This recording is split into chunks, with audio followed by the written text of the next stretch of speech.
Graça, paz, irmão em Cristo. Eu quero primeiramente agradecer a Deus por essa oportunidade de estar celebrando a vida de Cristo no nosso meio, amém? Cristo ressurreto em nós. E também quero agradecer ao pastor Noidi, a esposa Daisy, que tem essa confiança, esse convite para que tenha a oportunidade de estar ministrando na Igreja de Jesus. Eu me sinto honrado e privilegiado. Eu queria, junto com vocês, aprender e buscar e viver Jesus Cristo em nossas vidas. Amém? E, na verdade, eu nasci numa família cristã, em Taiwan. E minha mãe, ela é descendente de uma família budista. Assim, como todos que cresceram lá em Taiwan, e por tradição, indo para adorar, Deus, sem saber o que está adorando muitas vezes. E minha mãe se converteu quando ela perdeu duas filhas durante 2 anos, por causa de doença, naquela época que a medicina não estava tão avançada. E nas decepções, frustrações da vida, ele foi buscar a igreja. Na verdade, a nossa casa fica bem pertinho da igreja, a igreja quase vizinha. É impressionante que quando a obra de Deus não trabalha, a minha família, meus pais não conseguiam entrar lá na igreja. É vizinho, mas não entra.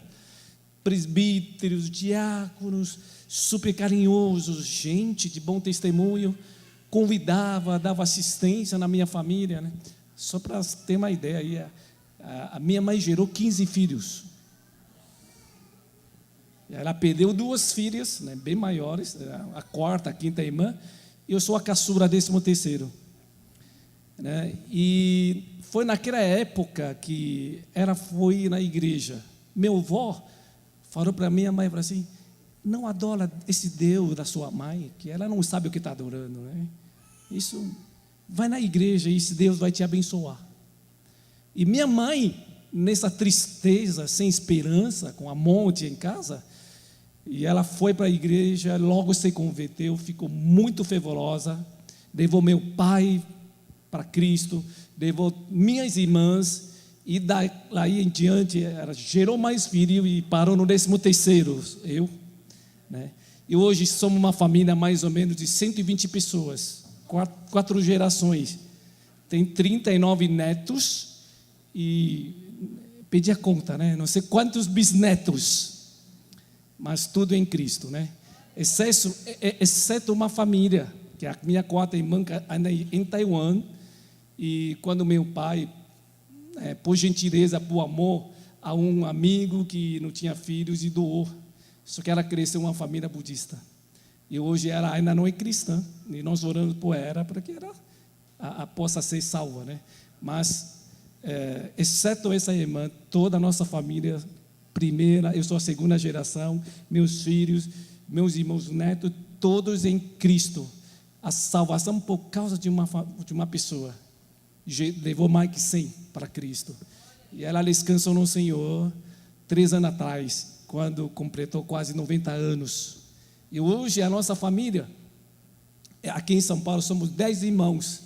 Nós reunimos 3 vezes ao ano, Dia das Mães, Dia dos Pais, e em novembro, que a data do aniversário da minha mãe, todos reuniam para lembrar essa herança, agradecendo a Deus pelos nossos pais, essa herança espiritual que ela nos deu, que é a melhor coisa que tem.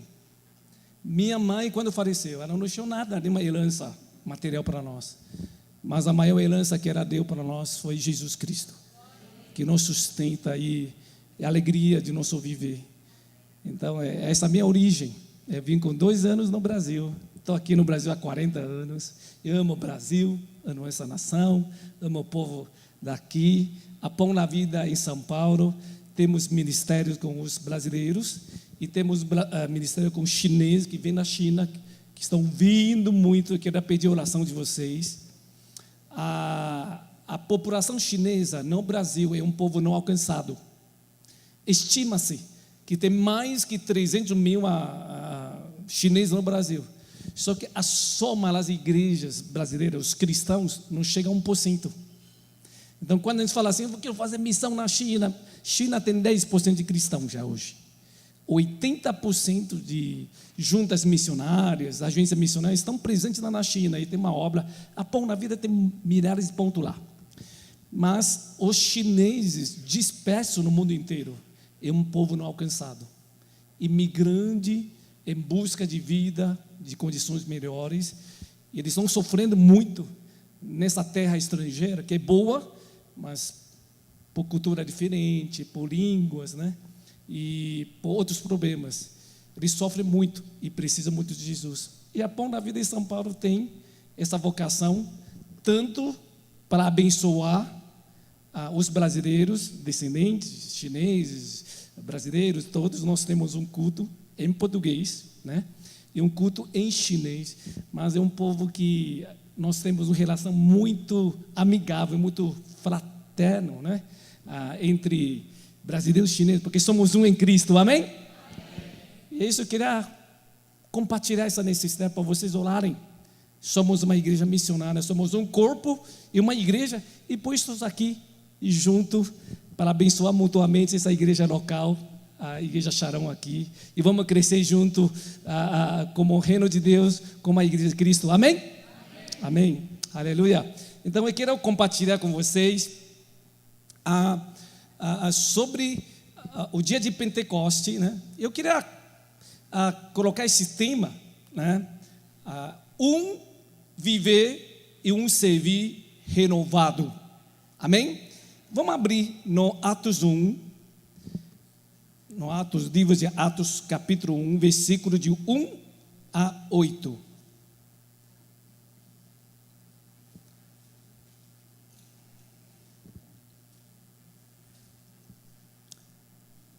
Vamos ler com reverência. Em meu livro anterior, Teófilo, escrevi a respeito de tudo o que Jesus começou a fazer e a ensinar, até o dia em que foi elevado aos céus, depois de ter dado instruções por meio do Espírito Santo aos apóstolos que havia escolhido. Depois do seu sofrimento, Jesus apresentou-se a eles e deu-lhes muitas provas indiscutíveis de que estava vivo. Apareceu-lhes por um período de 40 dias, falando-lhes acerca do reino de Deus. Cerca ocasião, enquanto comia com eles, deu-lhes esta ordem: não saiam de Jerusalém, mas esperem pela promessa do meu Pai, da qual farei a vocês. Pois João batizou com água, mas dentro de poucos dias vocês serão batizados com o Espírito Santo. Então os que estavam reunidos lhes perguntaram: Senhor, é neste tempo que vai restaurar o reino de Israel? E lhes respondeu: não compete a vocês saber os tempos ou as datas que o Pai estabeleceu pela sua própria autoridade, mas receberão poder quando o Espírito Santo descer sobre vocês, e serão minhas testemunhas em Jerusalém, em toda a Judeia e Samaria, e até os confins da terra. Vamos orar. Querido Jesus, obrigado, em teu nome entramos na presença do Pai. Querido Espírito Santo, bem-vindo para estar ministrando na tua igreja a cada coração dos teus filhos aqui. Reconhecemos tua presença, que vai operar com teu poder, que transforma nossas vidas para viver para teus propósitos. E nesse instante, Senhor, ministra na tua igreja, o teu povo. Faça a sua vontade no nosso meio. Estabelece teu reino, Senhor Jesus, para que o Senhor seja glorificado. E na maneira que o Senhor cumpriu a promessa no dia de Pentecostes, nós estamos sedentos, prontos para receber essas promessas e viver a plenitude do Espírito Santo em nossas vidas.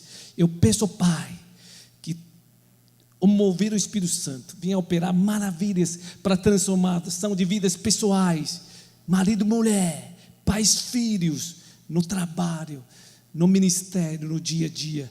onde todos nós sejamos realmente transformados para ser testemunhas poderosas de Cristo ressurreto em todo dia na nossa vida. Obrigado, Senhor, que muitas vidas sejam ganhas e tua igreja gloriosa vai ser edificada para preparar a volta do Senhor Jesus. Senhor, obrigado, Senhor. Nesse instante entregamos tempo maravilhoso nas tuas mãos. Reconhecemos que o Senhor vai fazer e temos grande expectativa com o Senhor. Ministra na tua igreja, em nome de Jesus. Amém. Amém.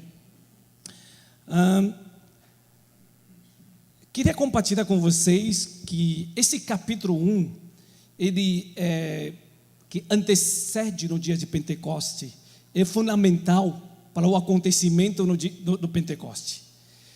E livro de Atos, essa transição dos 4 evangelhos, é muito importante essa preparação para a descida do Espírito Santo. O contexto que nós lemos, o autor Lucas escreveu que Espírito Santo, né, que falou à igreja, e Jesus escolheu esses discípulos até a ascensão de Cristo. Aconteceu muita coisa quando Jesus escolheu teus discípulos que largaram tudo, deixaram tudo na sua vida e seguiu Jesus, porque Jesus tinha uma proposta de vida: siga-me, né? E serão pescadores de homens, sigam-me, vou te dar uma vida nova, uma vida abundante. E foi assim que esses discípulos que escolheu andaram com ele durante 3 anos e meio. Só que esses discípulos que andaram tão perto de Jesus, que viram sinais, milagres, viram tantas obras maravilhosas de Jesus, mas eles tinham um conhecimento errôneo do reino de Deus. É interessante que muitas pessoas vêm seguir Jesus, vêm crer em Jesus, só acreditam em bênçãos nesse mundo. Isso não era muito diferente para os discípulos. Eles pensavam que Jesus era um Messias, que iam libertar eles do Império Romano. E quando eles viram Jesus, na véspera de ir na cruz, um servo sofredor, humilde, né, foi pego, foi injustiçado, zombado, injuriado, e sem defender, eles ficaram com medo, começaram a fugir. E quando viram Jesus, foi crucificado lá na cruz, com o maior castigo, uma vergonha, né? Sabe que cruz significa um castigo de vergonha. Eles ficaram frustrados, e a nossa esperança se foi, porque não entendiam no reino de Deus. E quando Jesus foi sepultado, até o dia da ressurreição de Cristo, eles ainda não entendiam, ainda não acreditavam. O que aconteceram com esses discípulos durante esses anos que andaram com Jesus? Eles tinham uma expectativa errada do reino de Deus. Não entendiam o que Jesus falava. Eles ficaram frustrados. E tal ponto que quando Pedro, depois da ressurreição de Cristo, mesmo já tinha visto Cristo ressurreto, ele falou assim: companheiros, eu vou pescar, quem vai comigo? E todos foram com ele, porque é um líder. E naquela pesca frustrada, né, não conseguindo achar nada, e Jesus apareceu no meio deles, indicou: lança a rede aí. E quando lançaram a rede, viu tantos peixes, a pesca maravilhosa, e alguém falou: ei, Senhor está conosco. E aí Jesus renovou o chamado para Pedro: Pedro, você vai voltar para a sua vida anterior? Você ama a tua profissão, a sua vida própria mais do que isso? E talvez Pedro estava frustrado, porque ele se sente fracassado por negar Jesus 3 vezes, se sente indigno de continuar com Jesus. Mas Jesus foi tão gracioso e me disse: não, tu me amas, se você continuar me amando, eu vou te usar. E Jesus renovou esse chamado. Ele foi encorajado, ele voltou a seguir Jesus. E depois da ressurreição de Jesus, Tudo mudou. Então, antes de acontecer Pentecostes, uma das coisas que Jesus fez foi ficar 40 dias com seus discípulos que estavam frustrados, desanimados, já não tem mais ânimo de seguir Jesus. E isso acontece muitas vezes conosco, não é? A gente segue Jesus com tantos desejos, com tantas expectativas pessoais, e as coisas não aconteciam, né? Não aconteceram do jeito que a gente quer, a gente fica frustrado. E Jesus tinha que trabalhar no coração desses discípulos amados. Jesus é fiel com o teu chamado e fala assim: olha, eu estou vivo, eu não sou um derrotado. Se a gente quiser ver o ministério de Jesus aos olhos humanos, ele provavelmente seria um grande fracassado, porque quando Jesus foi na cruz, não tinha mais nenhum seguidor. Jesus não teve grandes frutos aqui na terra, mas Jesus é um grande sucedido, porque ele fez o que Deus Pai quer. A vontade do Pai é que ele morrer na cruz para resgatar toda a humanidade. Amém? E mais do que isso, Jesus é sucedido porque ele preparou discípulos para continuar a missão. E Jesus não tinha plano B. Ele continua com esse grupo de pessoas. Aos olhos humanos são pecadores, limitados, fracos, sem muita capacitação. Mas Jesus continuou. Depois da ressurreição, ele chamou eles e falou assim: olha, estou vivo aqui, venci a morte, venci o mal, injustiça, venci o mundo, venci o pecado, venci o inimigo, venci tudo, estou vivo. Amém? Eles tinham que ter uma experiência pessoal e vivo com Cristo ressurreto. Amém? O início da igreja é assim: alguém que conhece Jesus Cristo ressurreto, vivo, que tira ele da desesperança, da desilusão, da frustração, do sentido da vida, e dá uma resgatada, renovando essa vida em Cristo Jesus. Foi o que Jesus fez com os seus discípulos. E essa renovação com Cristo vivo, também Jesus ensinou acerca do reino. Mas não, se vocês estão me seguindo só para ter uma libertação, uma vida melhor na terra, não é isso, não. O que eu proponho para vocês é um reino eterno. Queridos irmãos, o reino de Deus é bem maior que esse mundo, bem maior que o nosso dia a dia aqui na terra. O reino desse mundo, desde 2008 para cá, nós vimos como Deus está chacoalhando o mundo, né? Ele chacoalhou Estados Unidos, toda a Europa, todos os países ricos, deu uma chacoalhada, né? E vai continuando até o final dos tempos. Deus vai chacoalhar os corações das pessoas. Mas existe um reino que não pode chacoalhar, um reino inabalável de Deus, onde Deus te chamou, me chamou para fazer parte do reino, para fazer parte de realmente buscar o reino de Deus, de engajar no reino de Deus. E Jesus fala assim: não desista, a menor coisa é você viver para o reino. E por isso que Jesus, durante 40 dias, ele falou acerca do reino. Vocês não estão seguindo a mim e acabou, não? Eu vou para o céu, mas o reino de Deus continua. Vocês vão ser embaixadores do reino. Vocês vão ser pessoas que vão trabalhar para o reino de Deus. E eu vou voltar para estabelecer reino aqui. Jesus vai voltar com uma última festa, bodas do Cordeiro, onde nós vamos ser chamados, ressuscitados e junto para reinar com Jesus. Haverá novo céu, nova terra, nova Jerusalém, e Jesus vai reinar para sempre. Essa é a nossa esperança. Amém? Senhor Jesus, se a gente ora só para o mundo, o dia a dia, a situação do Brasil, no mundo inteiro, não há esperança. Isso é o que Jesus fez com teus discípulos. Renovou esse encontro pessoal com Cristo vivo. O Cristo não é morto, mas é vivo, vencedor. E Cristo vem aqui estabelecer reino de Deus. E somos convocado, chamado para fazer parte desse reino. E quando os discípulos entenderam, a sua fé foi restaurada, amém? Tanto que um fala assim: opa, Jesus, é nesse momento que o Senhor vai restaurar Israel? E Jesus fala: não fique preocupado com o tempo não é na tua conta, essa aí é de Deus, mas importa que você vive para o reino, busca o reino, busca a justiça de Deus e viva o reino de Deus, vá e cumpra a grande comissão.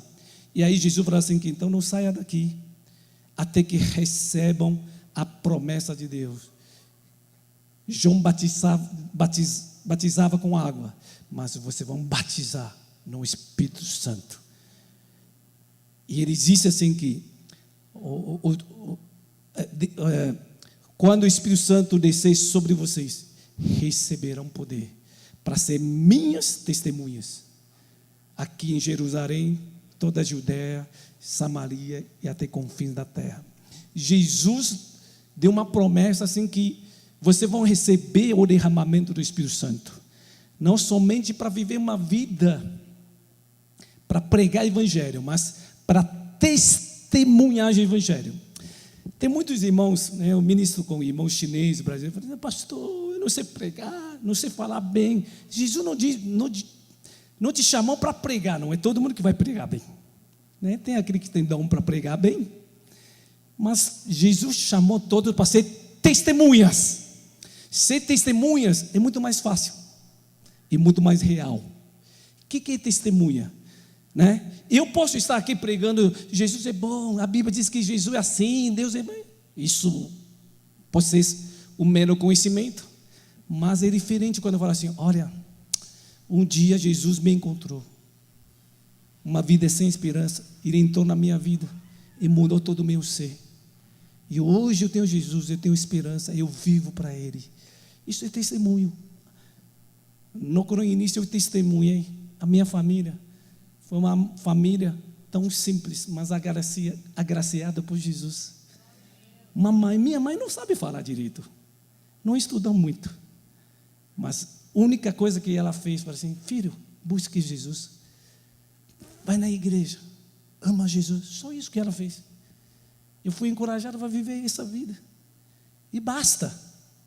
Ela foi uma testemunha assim: Jesus entrou na minha vida, mudou tudo, e você é fruto.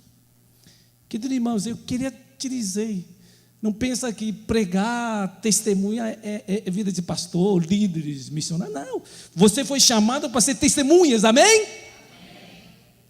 E quem pode testemunhar? Quem tem experiência com Cristo vivo, amém? Quem tem experiência com Cristo vivo aqui? Glória a Deus. Então você vai ser a testemunha, amém? Então esse primeiro ponto foi uma preparação para Pentecoste. Essas pessoas que tiveram um encontro com Cristo vivo, renovaram a visão no reino, a sua fé que tinha perdida por causa de uma perspectiva errada, frustrada, agora foi corrigido com valores do reino, e a fé foi resgatada, amém? Então o primeiro ponto é: Jesus fez uma renovação, né, com um encontro pessoal e também a visão do reino e restaurando sua fé, amém? Então vamos ser testemunhas. Eu creio que cada um que tem Jesus, que conheceram Jesus, que experimenta Cristo vivo, pode ser uma testemunha poderosa dia a dia, na tua casa, na escola, no trabalho, em todo lugar. A nossa fé é assim. Em todo lugar somos testemunhas poderosas no Espírito Santo, amém? Segundo ponto, vamos ler o versículo 13 a 14. Versículo 13 a 14.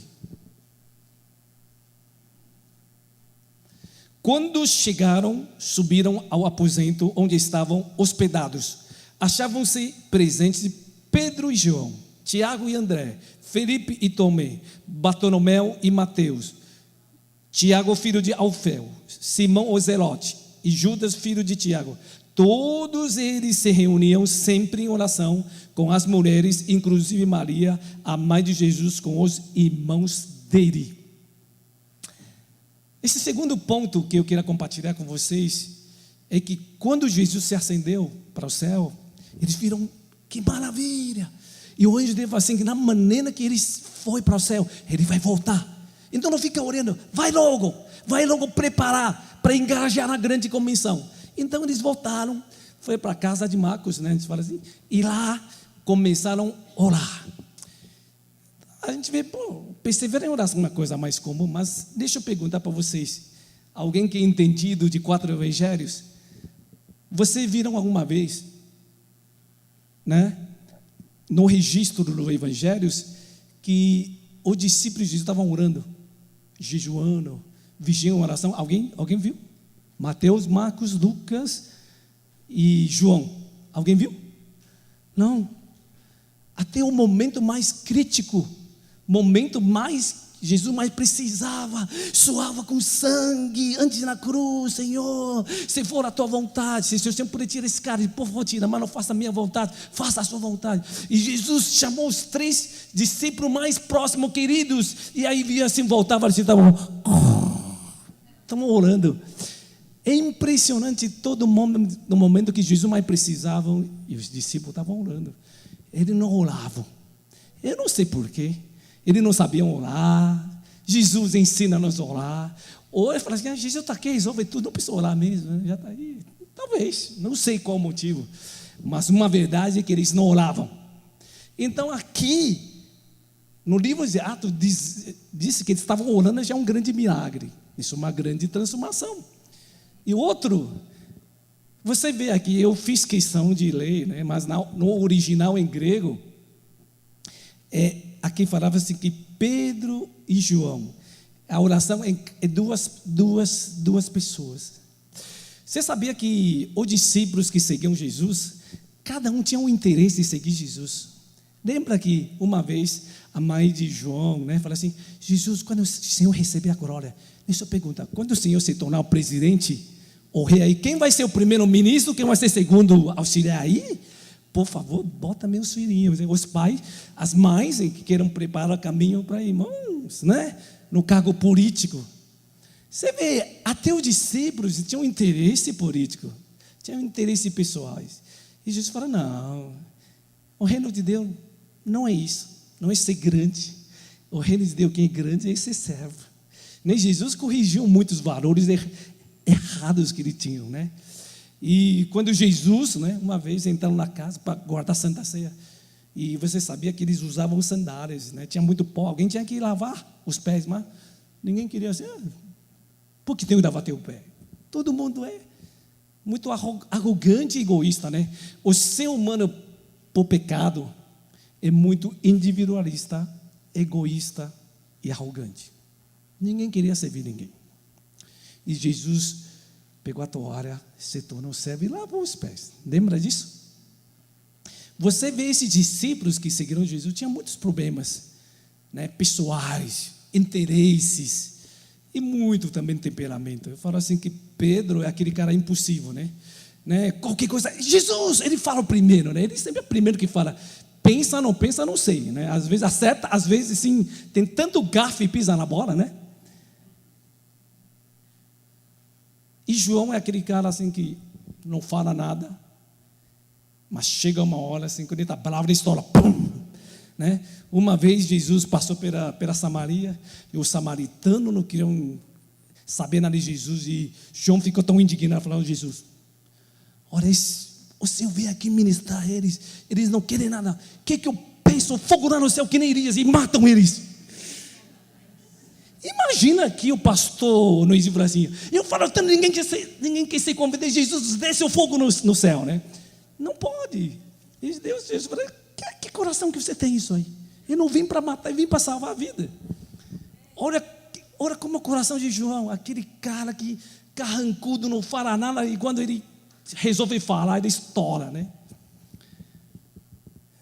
Esse tipo de temperamento acontece muito entre marido e mulher, que causa briga na igreja, cooperadores que são fortes e determinados, mas pessoas diferentes. E Jesus tinha que fazer esse trabalho, o Espírito Santo começou a fazer. Quando eles foram renovados pela visão no reino, né? E também estavam na fé, e a grande comissão. E o Pedro e João falaram assim que você vai cumprir grande comissão? E outro falou assim, você e nós 12, não vai dar não. Então é bom a gente negar nossos interesses, né, pessoais. Vamos ajoelhar, porque Jesus disse que se a gente perseverar em oração, em unidade, por causa do reino, não mais por interesse pessoal, Ele vai derramar Espírito Santo sobre nós, e vamos ser capacitados para cumprir essa missão.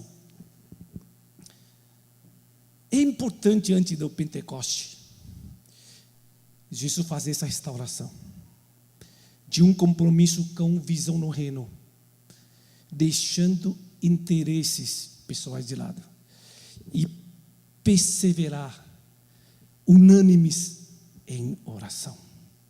Isso foi um grande milagre. Queridos irmãos, a igreja hoje precisa disso. Quando a gente vê assim, Senhor Jesus, derrama teu Espírito Santo. Você sabe onde Jesus derrama o Espírito Santo? Onde há unidade. Amém? Onde quando marido e mulher se ajoelham e oram pela família, o Espírito Santo derrama. Quando na igreja nós não servimos a Deus com muito ministério, mas tem discordâncias, tem visões diferentes, tudo bem, mas precisamos ter a unidade na visão do reino. E quando nós queremos deixar diferenças pessoais de lado e falar assim, vamos orar em prol do reino, é assim que estamos aprendendo com o pastor Ben Wong. Uma igreja, um corpo, uma igreja. Eu quero ver a tua igreja esteja bem. Não somente a minha igreja, porque Jesus só tem uma igreja aqui na terra. Igreja Jesus.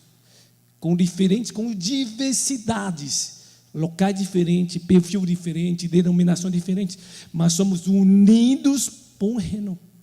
Somos chamados em prol do reino. E pois estou aqui porque eu faço parte da Igreja de Jesus. Eu vim para abençoar essa igreja e ser abençoado junto também. Amém? Então, em prol do reino, quando os pais, marido e mulher, oram em prol da família, quando os pastores, entre pastores da igreja, da cidade, oram junto em prol do reino para alcançar a cidade, quando as igrejas juntos orem em prol do reino, o Espírito Santo vai derramar. Então eu quero incentivar todos, vamos ir além. Nossas orações não vão ser em pedidos pessoais, família. Vamos orar em prol do reino. Precisamos unir para orar pelo Brasil, né? Você vê quantos problemas, né? Então, desde o ano passado, esse negócio de protesto, abriu uma brecha para o inimigo atacar. A igreja precisa levantar e tapar essa brecha. Em unidade, vai assim, Deus, perdoa a nossa nação, abençoa essa nação, autoridades, governantes, e que aí tem 25% de cristãos aqui na terra, unidos em prol do reino, para que Deus venha estabelecer reino no Brasil, amém? Reino nessa cidade. Esse é o que antecede a Pentecoste. Espírito Santo sempre age onde há fé, onde há amor, onde há unidade, onde há verdade. Amém? Amém. Aleluia. Então aprendi. Eu me lembro quando a gente começou, né, Deus nos chamou para começar Pão da Vida. Eu fiquei meio ano em Taiwan, onde fui ministrado junto e fui muito abençoado. Quando voltei aqui em setembro de 2001, 2 semanas começamos a igreja Pão da Vida na região da Paulista. Nunca plantei igreja. Eu voltei com minha família, eu, minha esposa, minha filha de 13, filho de 10 e uma filha de 5. Nós era um grupo de louvor. Não tinha nada. Eu orei assim, Deus, vai ter uma igreja para abençoar essa cidade. E a gente começou o quê? Começou com oração. Quando voltei, alguns irmãos voltaram assim, pastor, o que Deus fez na sua vida? O que o Senhor vai fazer? Eu compartilhei. Falaram, vamos orar. Reunia terça-feira de manhã para orar, quarta-feira à noite para orar, quinta-feira na casa de alguém. E a gente orava em prol do reino. E aí surgiu, 2 semanas, começamos a compartilhar a visão. E aí começou um culto, quando vieram 70, 80 pessoas. No primeiro culto, eu preguei sobre esse capítulo. Muita gente chorando, quebrantados. E foi assim, pessoas salvas, cada semana. Começa tudo pela oração, pela unidade. Amém? Aleluia. Então, ore, não desista, persevere em oração por reino. Ore pela sua família, ore pela igreja, ore pelo corpo de Cristo. E nós oramos ainda hoje, perseverando em oração. Igrejas chinesas, igrejas brasileiras, nação Brasil, nação China, estamos orando. Cremos que Jesus quer usar nossas vidas para que o Espírito Santo derrama sobre nós. Amém? Aleluia. Então, é muito bom a gente servir em prol do reino. Deixa a diferença das pessoas de lado. Em unidade, na oração pelo reino. Terceiro ponto. Vamos ver o versículo 15 a 17. Naqueles dias Pedro levantou-se entre irmãos, um grupo de cerca de 120 pessoas, e disse: irmãos, era necessário que se cumprisse a escritura que o Espírito Santo predisse por boca de Davi a respeito de Judas, que serviu de guia aos que prenderam Jesus. Ele foi contado como um dos nossos, teve participação nesse ministério, né? E vamos pular para 20. Porque prosseguiu Pedro, está escrito no livro de Salmos: fique deserto o seu lugar, e não haja ninguém que nele habite, e ainda que outro ocupe o seu lugar. Portanto, é necessário que escolhemos um dos homens que estiveram conosco durante todo o tempo em que o Senhor Jesus viveu entre nós, desde o batismo de João até o dia em que Jesus foi elevado dentre nós às alturas. É preciso que um deles esteja conosco, testemunha de sua ressurreição. Queridos irmãos, outra coisa que os discípulos aprenderam no Espírito é aplicar a palavra de Deus.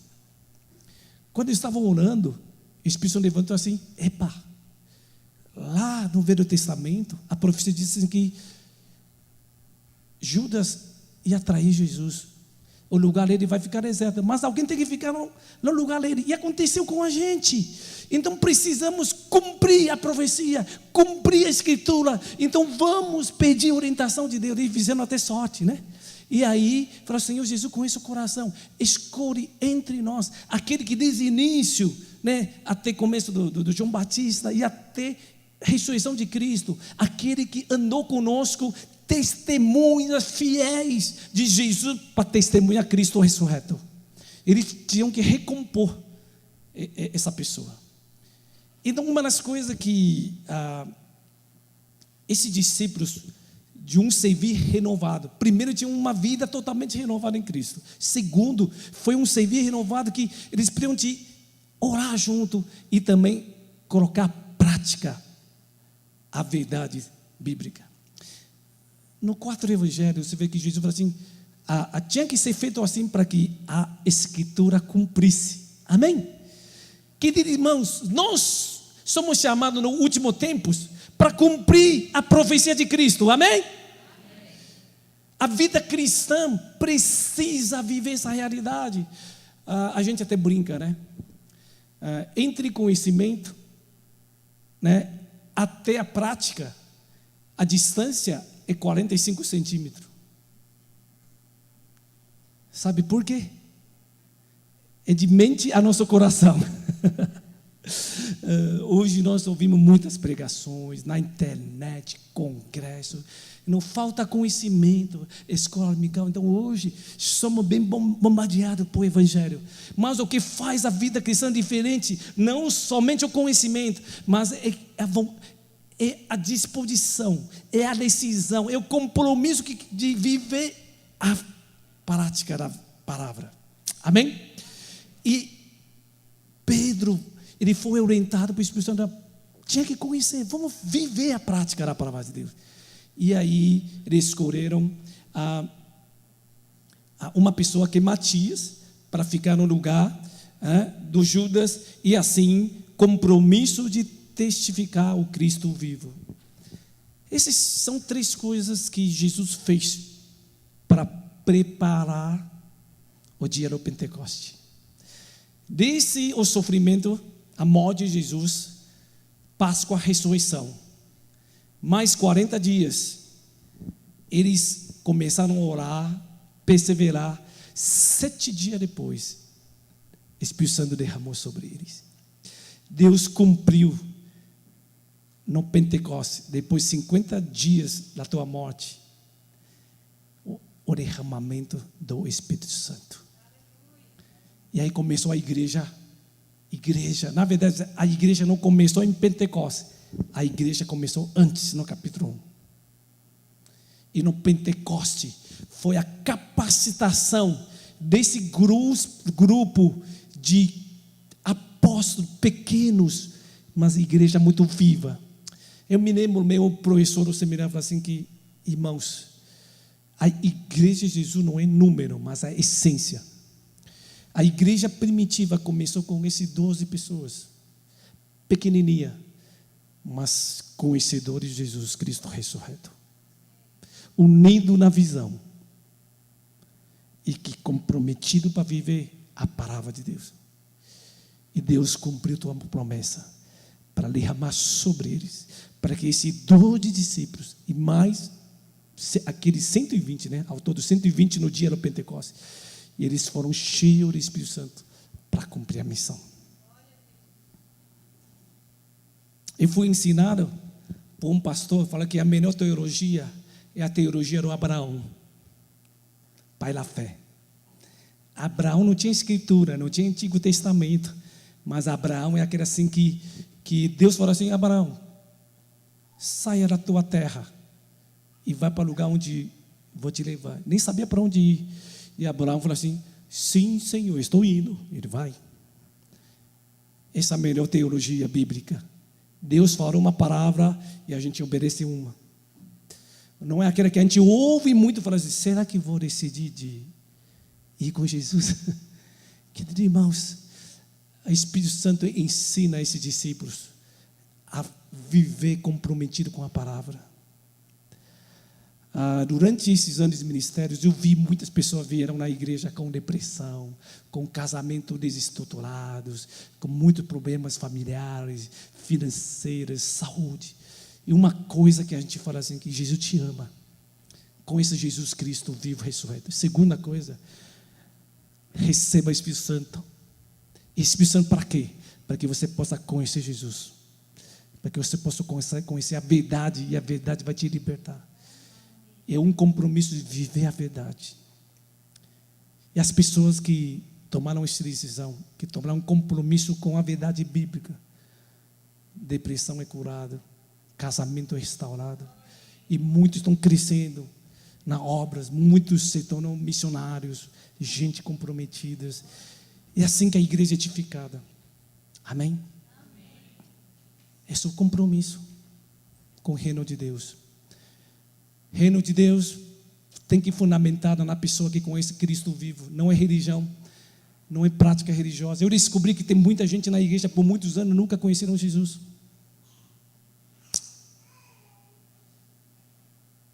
Nós tivemos aqui no início da Pão, quando nós começamos a pregar sobre isso, promovemos um acampamento. E onde muitos jovens, 18 anos, 20 anos, foram participar. Eles nasceram na igreja.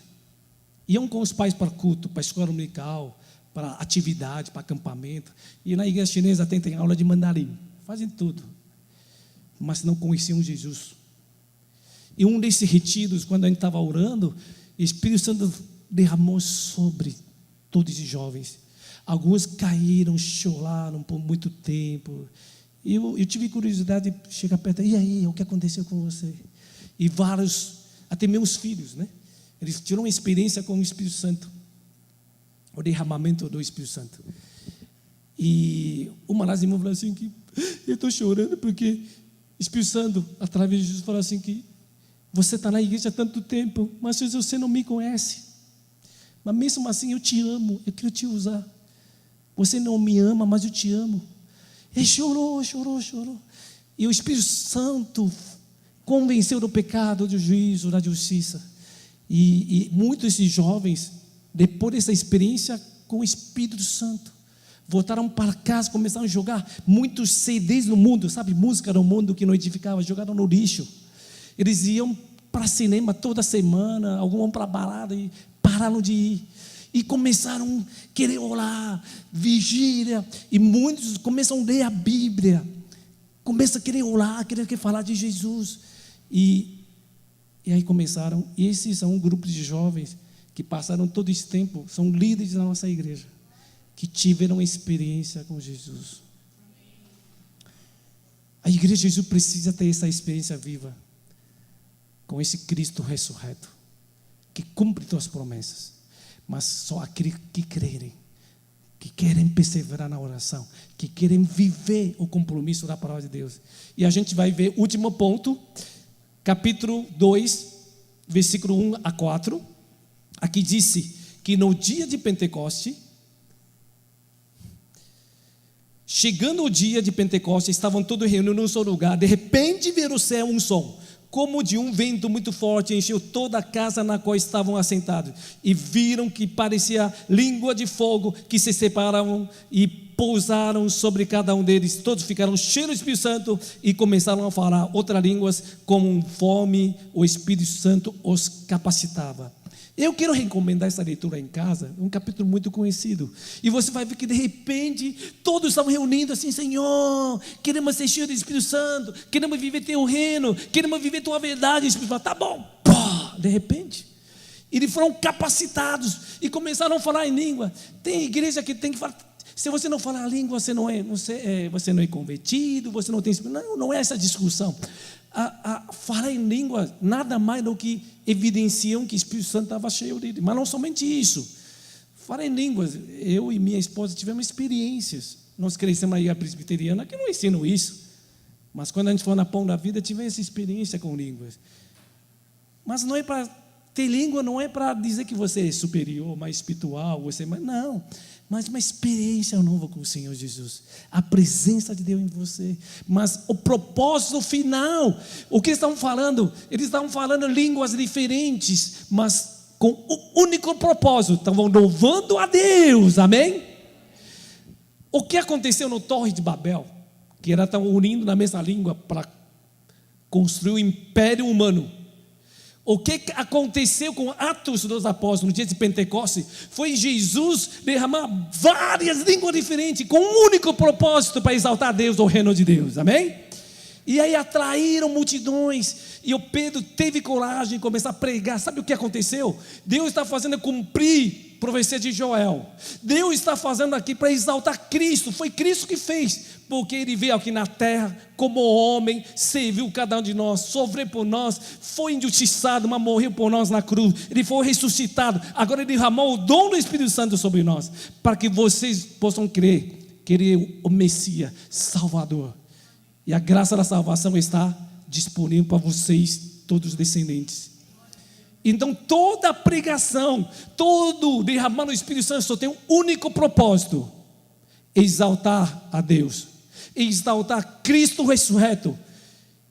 E assim todos ficaram contritos, falando assim: o que vamos fazer? Se arrependa dos seus pecados, seja batizado em nome de Jesus, e seus pecados serão perdoados, receberão o dom do Espírito Santo.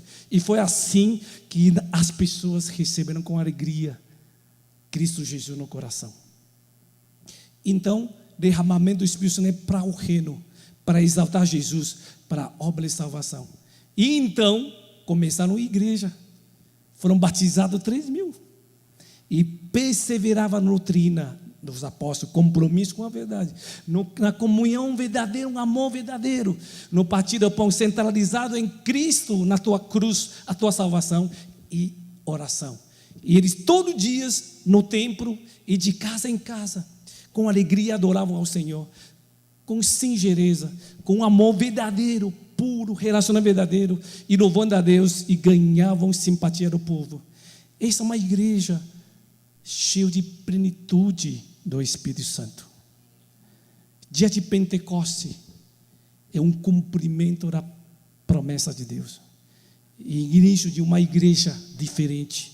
É isso que nós queremos. A igreja não pode ser uma organização humana, não pode ser uma denominação só. A igreja de Jesus. Ninguém edifica a igreja de Jesus. Jesus disse: eu edifico minha igreja. E o Espírito Santo que aplica a salvação na vida das pessoas, Espírito Santo que capacita nós, para cumprir a missão, e precisamos estar aqui humildes. Senhor Jesus, essa igreja é sua, usa-me. Eu quero me comprometer com o teu reino. Restaura a minha fé, restaura a minha oração. Marido, mulher, pais, filhos, cooperadores vão orar em prol do reino.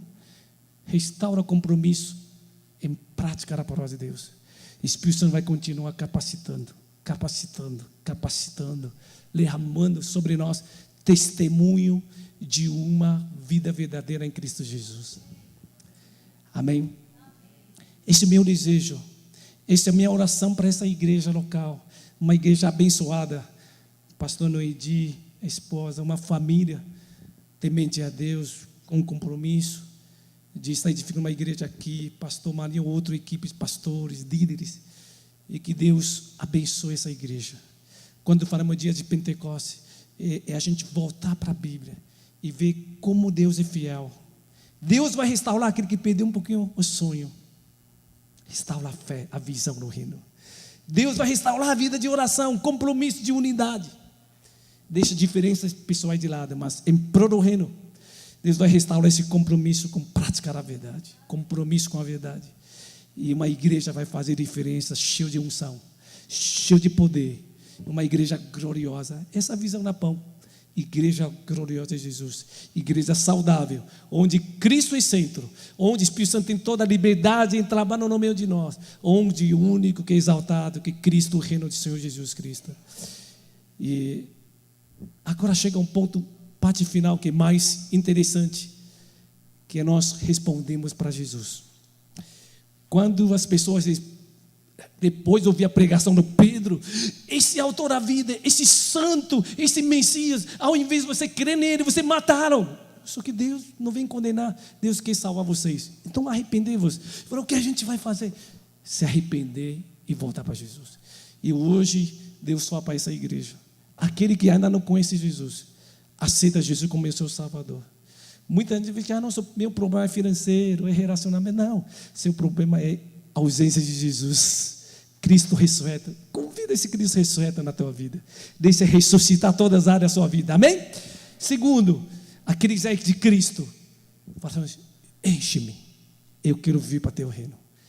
E quem é sedento, quem clama pela fé, quem quer viver o reino de Deus, o Espírito Santo capacita para toda a obra. E muitos vão ser abençoados. Muitos vão ser alcançados para a honra e glória do Senhor. Amém? Vamos ficar de pé. Eu quero convidar o pastor Noedi, pastor da igreja, vir ministrar junto nesse momento de resposta. Eu vim como um servo para participar, para servir. Mas quem é a autoridade dessa igreja, pastor, é o pastor Noedi. Eu quero convidar ele junto para esse momento de ministração. Quem vai ministrar agora é o Espírito Santo. Eu acredito que hoje à noite Deus falou no teu coração. Jesus quer restaurar a sua vida. Não sei como você tem passado nessa caminhada com Jesus. Você talvez tenha comprometido com Jesus, de verdade com o Senhor, e alguma coisa tem frustrado na sua vida. E antes de Pentecostes, Jesus fez uma restauração no meio dos seus discípulos.